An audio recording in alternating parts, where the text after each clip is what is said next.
Hi, my name is Anna Edwards, and today is day 74 of the Richmond Public Library's 100-day RVA Reads, a program promoting PBS and WCVE's The Great American Read.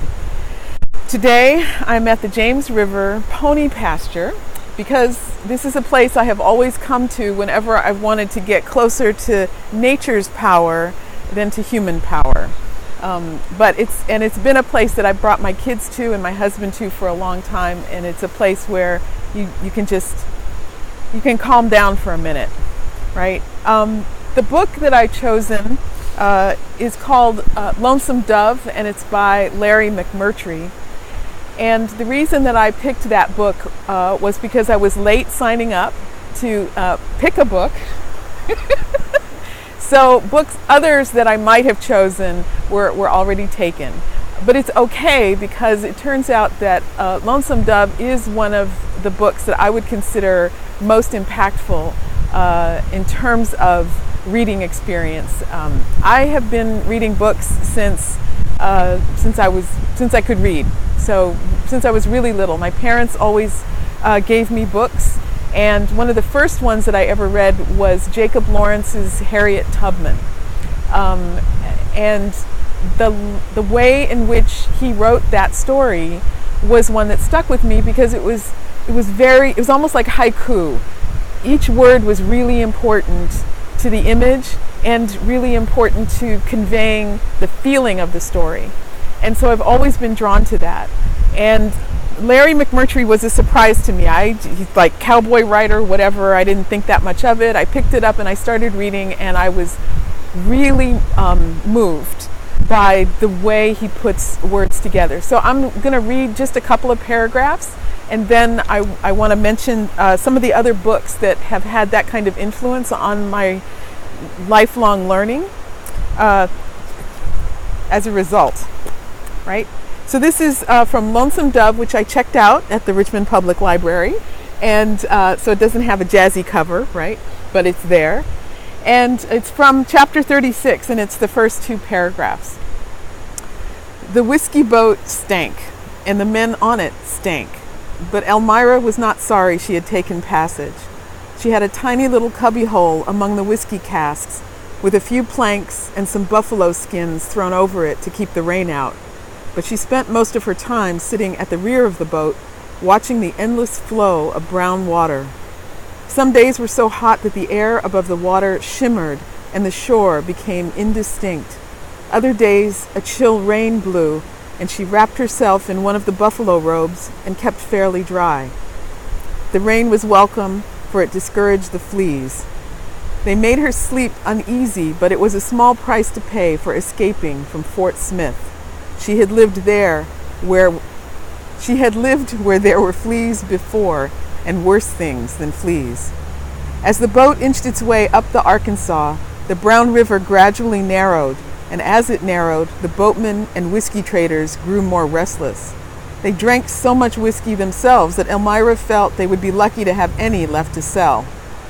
Though she often felt them watching her as she sat at the end of the boat, they let her alone. Only Fowler, the chief trader, ever spoke more than a word or two to her. Fowler was a burly man with a dirty yellow beard and one eyelid that wouldn't behave. It twitched and jerked up and down erratically, so that looking at him was disconcerting. One minute he'd be looking at you out of both eyes, and then the eyelid would droop, and he would only be looking with an eye and a half. So, Lonesome Dove, I won't really go into the plot, but one of the things that I will say that sticks with me is that his language is so descriptive and so effective at putting you in the place that I remain utterly and completely terrified of imagining that I could have been alive in the 1870s on the frontier. Yeah, and so you're just going to have to read it. And there's a shortcut in that there was a wonderful film with Robert Duvall and Tommy Lee Jones called Lonesome Dove that does a really good job of capturing that. But it couldn't have been done without the way that McMurtry wrote it. And I will never recover from his descriptions. Not as a woman, not as an African American, not as somebody living on the pioneer edge of societies, not as an invader, a colonizer, a victim, perpetrator. None of it. None of it came clean. None of it came. I don't know what else to say, but it's never left me. So but I wanted to mention that because of being really drawn to the way that words are so descriptive and put you in a place and make you know people, some of the other books that have been really influential and populate my head just like that does include Toni Morrison's The Bluest Eye, Annie Proulx's Shipping News, C.L.R. James' The Black Jacobins, Lois Levine's The Secrets of Mary Bowser, Praise Song for the Widow by Paul Marshall. There's a book of short stories called Crick Crack, and I've forgotten the name of the author, but she's Haitian and really spectacular. And then the last two books I want to mention are Jacob Lawrence's Aesop's Fables. And that's in part because in his tradition, you have words with images that are really powerful and really surprising. And Aesop's Fables are something that nobody reads anymore. And I found that they were such a normal part of my childhood that I thought we should remind people of it. And then the last book is this one. And the reason is because my grandmother wrote it. And it's a memoir. It's called Silver Tracks and Running Roses, Memories of a Goose Creek Girl by Thelma Felton Edwards. And again, yes, she's my grandmother. And so, yes, naturally, I love the book. But my grandmother wrote it in the way that she always talked, and in the way that she, as a little girl, remembered people talking and describing their world around them.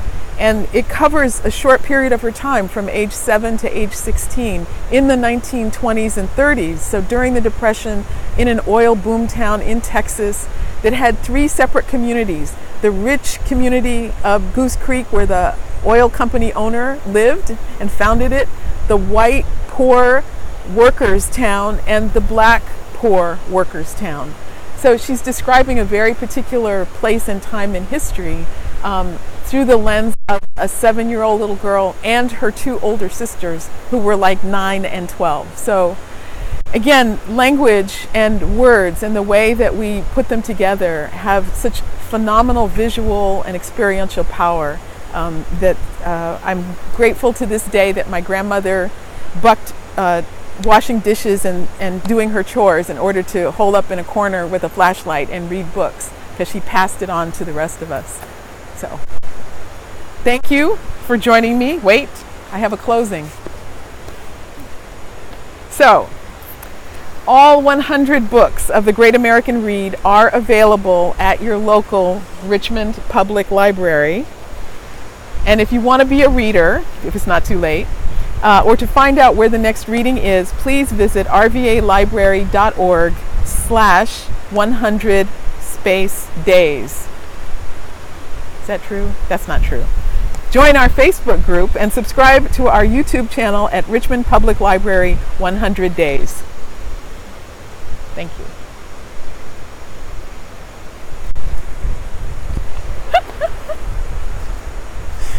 Okie dokie? Yes.